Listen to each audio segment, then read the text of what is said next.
Eu quero ouvir. Essa quadrilha é minha vida. Baixinho, regional, baixinho.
Se a chuva não vem, tudo arruína, açude seca.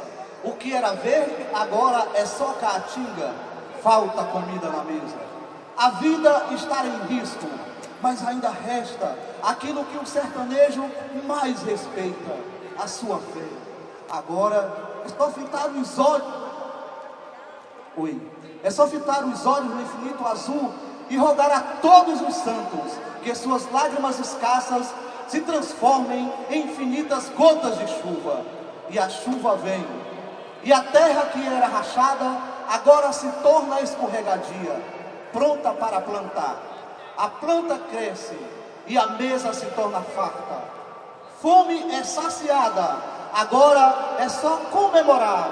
É festança no arraiar, e é da matéria-prima plantada e semeada pelas mãos do agricultor que ornamenta o cabelo de nossas damas com as flores feitas da palha do milho.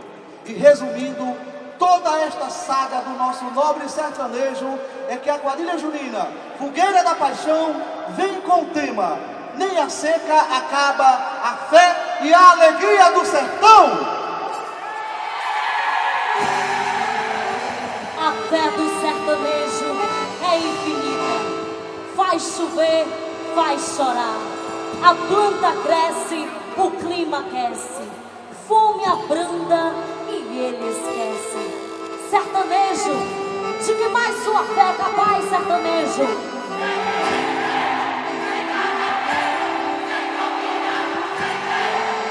Ah, sertanejo, eu queria ter a sua fé na vida, carregando pote, buscando comida com o pé rachado, sem nada na mente.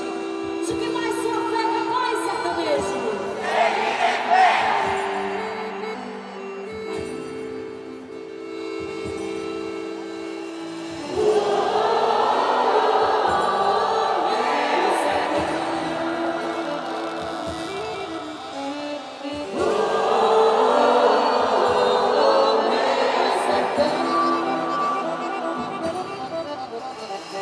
Só